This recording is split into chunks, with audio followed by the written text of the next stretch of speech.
जहां से उठती है सच्ची खबर, वहीं से शुरू होता है छत्तीसगढ़ नाव।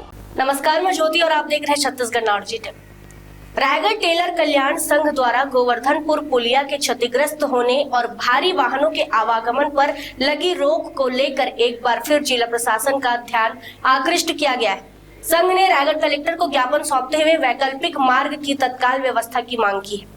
संघ ने ज्ञापन में बताया कि रायगढ़ क्षेत्र स्थित गोवर्धनपुर पुलिया विगत लगभग 2 वर्षों से क्षतिग्रस्त अवस्था में है, जिसके कारण ट्रेलर सहित भारी वाहनों का आवागमन पूरी तरह प्रतिबंधित है।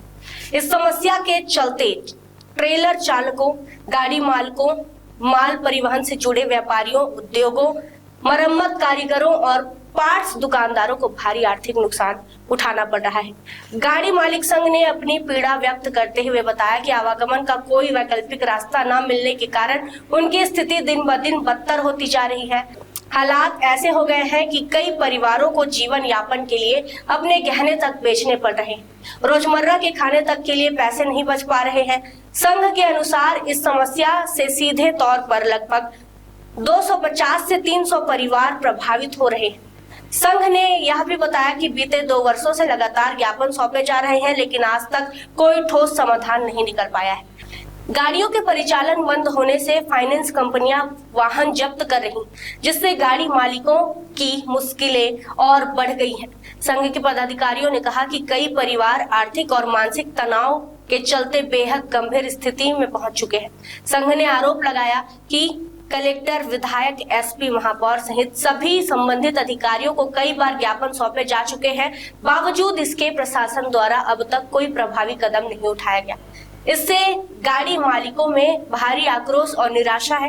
टेलर कल्याण संघ ने प्रशासन से मांग की है कि नए पुल के निर्माण तक किसी सुरक्षित वैकल्पिक मार्ग की तत्काल व्यवस्था की जाए, ताकि ट्रेलर और अन्य भारी वाहनों का संचालन दोबारा शुरू हो सके और सैकड़ों परिवारों को राहत मिल सके।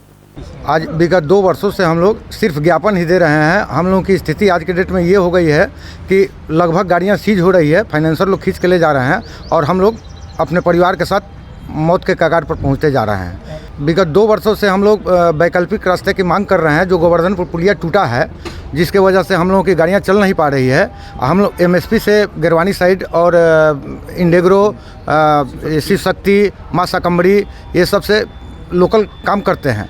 आज हम लोगों की स्थिति बहुत दयनीय हो गई है।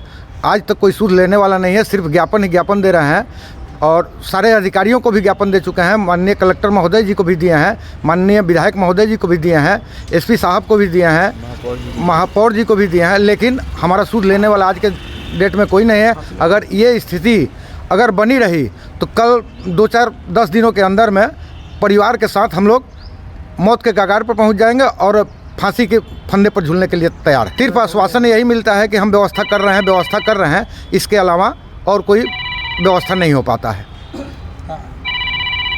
इंडेग्रो, एमएसपी, शिव शक्ति लोकल काम हम लोग करते हैं और इसी रूट से हम लोग का आना जाना रहता है, जिसमें 2 साल पूर्व में जो पुलिया क्षतिग्रस्त हुआ था गोवर्धनपुर का, उसके बाद हम लोग के गाड़ियों का परिचालन पूरी तरह से चरमरा गया है।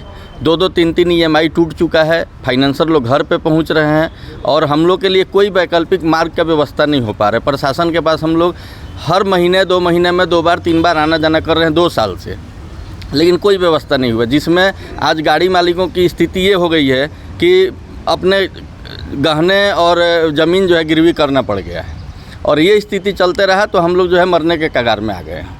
नहीं हुई, इसमें पुलिया में भी कोई काम चालू नहीं हुआ अभी तक और ना ही जो है हम लोग के लिए कोई सड़क का व्यवस्था किया गया। हर बार बोला जाता है पाली घाट होके जाइए, पाली घाट होके गाड़ियाँ चल नहीं पाएगी। अगर उसमें हम गाड़ी चढ़ा दिए तो ड्राइवर भी जाएगा खाई के नीचे। वो स्थिति नहीं है कि उसमें किसी भी भाड़े में हम काम कर सकें। इसमें करीब 250-300 परिवार प्रभावित हैं। 250-300 गाड़ियों का जो है परिचालन पूरी तरह से बंद है। जहां से उठती है सच्ची खबर, वहीं से शुरू होता है छत्तीसगढ़ नाव।